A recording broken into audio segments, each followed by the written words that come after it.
प्रिय विद्यार्थियों नमस्कार। पिछले वीडियो में हमने पढ़ा था अजंता की गुफाओं के बारे में। अजंता की जो गुफाएं हैं पहाड़ों को काट करके बनाई हुई हैं, उनको जो बड़ी बड़ी जो चट्टानें हैं उनको काट करके वहाँ पर जो कमरे और जो चित्र हैं उनको बनाया गया है। अब वहीं पर इस अजंता की जो ये गुफाएं हैं उनकी विशेषताओं को बखूबी लेखक ने हमारे सामने प्रस्तुत किया है। जैसे कि बोधिसत्व पद्मपाणि के बारे में बात की है, राजकीय जुलूस की बात की है। वहीं पर लेखक के सामने बड़ी समस्या काल निर्णय की भी आई। लेखक यहाँ पर ये बताता है कि ये लगभग यानी कि गुप्त वंश से लेकर चालुक्य वंश के शासन काल तक शायद इन गुफाओं का निर्माण हुआ होगा। कौन सी गुफाओं का? अजंता की गुफाओं का। यहाँ अजंता की गुफाओं को देखने के पश्चात लेखक है वो एलोरा की गुफाएं देखने के लिए प्रस्थान करता है। तो देखिएगा उसी क्रम में हम आगे पढ़ रहे हैं कि अजंता से हम मोटर लारी में ही दौलताबाद गए और दौलताबाद से एलोरा। एलोरा की गुफाएं भी शिलाखंड में काटकर बनाई गई हैं। शिलाखंड ही क्यों कहना चाहिए, एक छोटे मोटे पठार को काट इन गुफाओं को बनाया गया है। अनुमान कीजिए ये गुफाएं 1.25 मील तक चली गई हैं और जिनके बनाने में न मालूम कितना परिश्रम हुआ होगा और न मालूम कितना समय लगा होगा।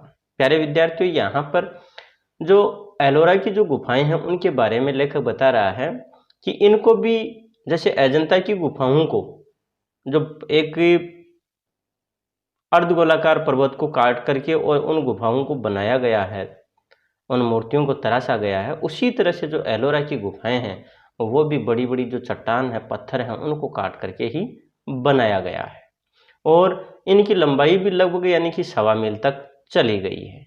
उसी क्रम में आगे लेखक कह रहा है इस गुफा श्रृंखला में 3 मुख्य अंग हैं: बौद्ध गुफाएं, हिंदू गुफाएं और जैन गुफाएं। बौद्ध गुफाओं की संख्या 12 है और अनुमान है कि वही सबसे पहले की बनी है। उनकी खुदाई 4वीं से 8वीं शताब्दी के बीच हुई। हिंदू गुफाओं की संख्या 17 है। ये बीच बीच बनी हुई हैं और अनुमान है कि इनकी खुदाई 7वीं और 8वीं शताब्दी में हुई। अंतिम गुफाएं जिनकी संख्या 4 है जैन गुफाएं हैं, जिनकी खुदाई हिंदू गुफाओं के बाद ही हुई होगी।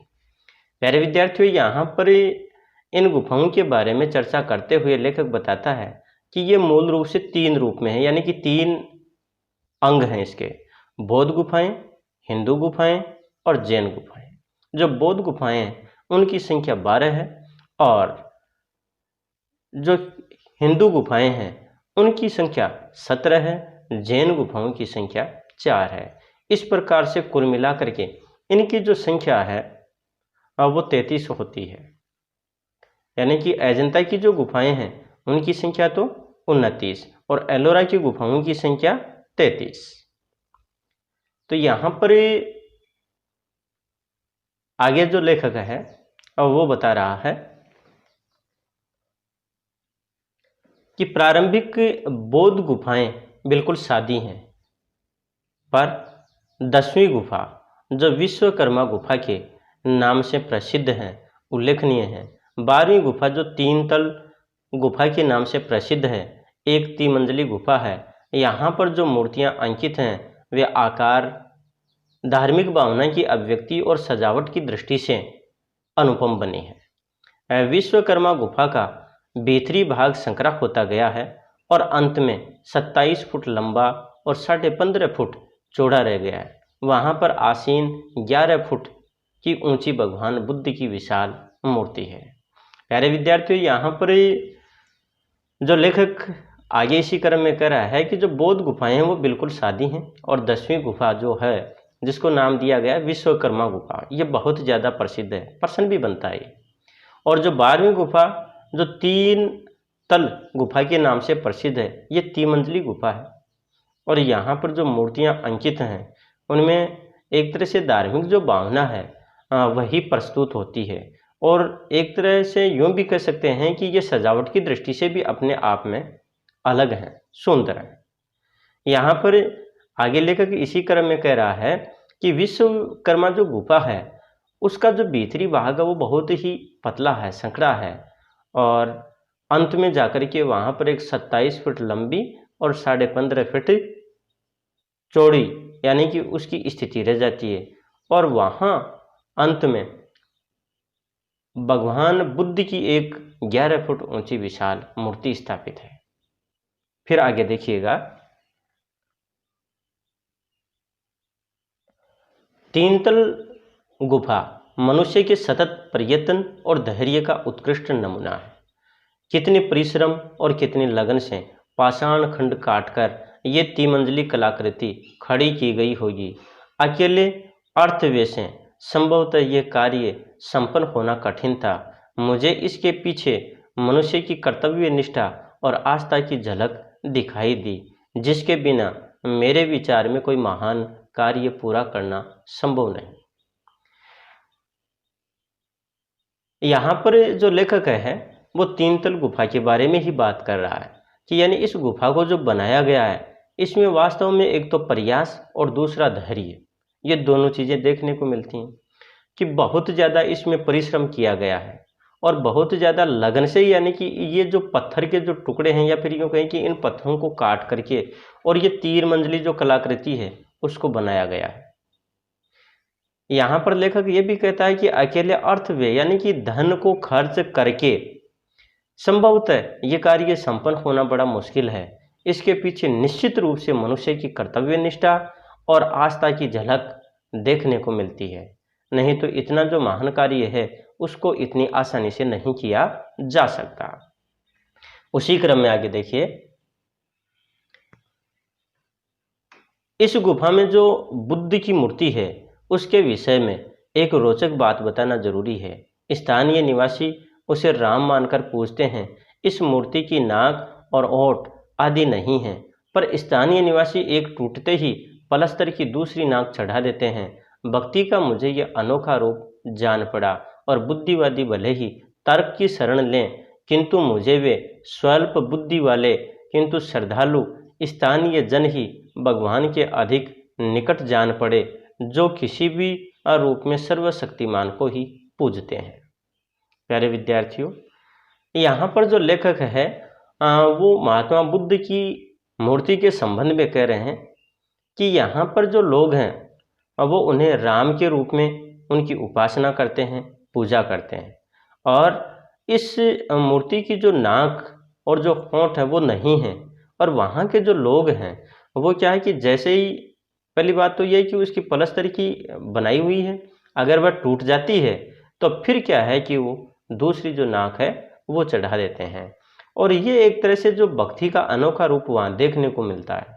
ये जो बुद्धिवादी लोग हैं भले ही चाहे तर्क की शरण क्यों ना लें, तर्क के माध्यम से अपनी अपनी बात को क्यों ना प्रस्तुत करें या उस बात को क्यों ना काटते हैं, लेकिन यहाँ पर जो लेखक है वो ये बता रहा है कि ये तो एक तरह से भगवान के प्रति यानी कि श्रद्धा भावी है और वो इस सर्वशक्तिमान जो राम जिसको वो मान के चल रहे हैं उसकी भक्ति करते हैं, पूजा करते हैं।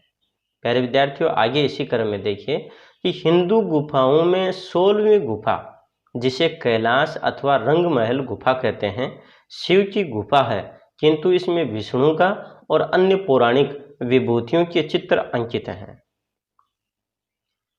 इसमें ध्वज स्तंभ और हाथी की मूर्ति भी है।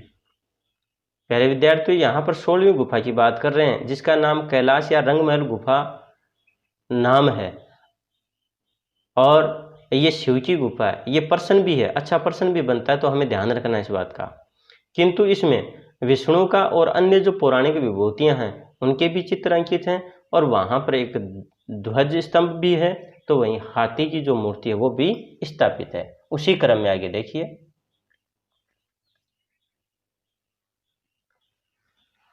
भारत में पाषाण खंड में बनी हुई इतनी विशाल गुफा दूसरी नहीं है। ये गुफा 276 फुट लंबी, 154 फुट चौड़ी और 107 फुट ऊंची है। इससे गुफा के भीमकाय आकार का अनुमान लगाया जा सकता है। शिलाखंड में काटकर बनाया गया हिंदुओं का इतना विशाल मंदिर भारत में दूसरा नहीं है। 21वीं गुफा जो रामेश्वर गुफा कहलाती है और 29वीं गुफा जो सीता गुफा कहलाती है, कला और पच्चीकारी की दृष्टि से महत्वपूर्ण एवं उल्लेखनीय है। प्यारे विद्यार्थियों, यहाँ पर लेखक आगे बताता है कि पत्थरों को काट करके और इतनी जो विशाल गुफा बनाई गई वो दूसरी कहीं भी देखने को नहीं मिलती। और इसकी जो यानी कि विशालता की बात करें तो ये जो गुफा है वो 276 फुट तो लंबी है, 154 फुट चौड़ी है, 107 फुट ऊंची है। और इस गुफा का जो भीमकाय आकार यानी कि विशाल आकार का अनुमान लगाया जा सकता है। शिलाखंड है उनको काट करके बनाया गया है और हिंदुओं का इतना विशाल मंदिर भारत में कहीं भी दूसरी जगह देखने को नहीं मिलता। 21वीं जो गुफा है वो रामेश्वर गुफा कहलाती है और 29वीं गुफा का नाम है सीता गुफा। और ये भी कला और पच्चीकारी की दृष्टि से यानी कि जो शिल्प बताएं या फिर यूँ कहें कि जो मूर्ति कला है उसकी दृष्टि से बहुत महत्वपूर्ण और उल्लेखनीय है। उसी क्रम में आगे देखिएगा कि एलोरा से फिर हम दौलताबाद और दौलताबाद से पुनः अजंता आकर एक बार फिर पद्मपाणी भगवान बुद्ध के चित्र के दर्शन कर जलगांव लौटे। जलगांव में हमें एक दिन और ठहरना पड़ा क्योंकि रूपचंद जी लाठी ने हमारे सम्मान में एक पार्टी रखी थी। प्यारे विद्यार्थियों, यहाँ पर जो लेखक है अब वो कह रहे हैं कि उसके बाद में जो एलोरा है, एलोरा की गुफाएं देखने के बाद हम दौलताबाद वापस आ गए और दौलताबाद से उन्हें अजंता आकर के और जो पद्मपाणी भगवान बुद्ध का चित्र है उसका दर्शन किया और वापस जलगांव आ गए। और जलगांव में फिर उन्हें एक दिन और रुकना पड़ा। रूपचंद जी लाठी जो उनके सानिध्य में थे उन्होंने एक पार्टी रखी थी।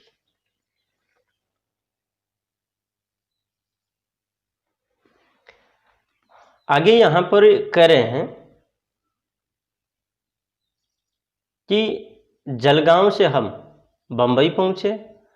हमारा उद्देश्य बम्बई देखना न था, बम्बई तो मैं कई बार हो ही आया था, यहाँ हम आए थे एलिफेंटा गुफाएं देखने। प्यारे विद्यार्थियों, आज के इस वीडियो में हम इतना ही पढ़ेंगे और आगे वाला जो अंश है, कहने का मतलब है एलिफेंटा जो गुफाएं हैं उन गुफाओं के बारे में हम आगे वाला वीडियो उसमें पढ़ेंगे।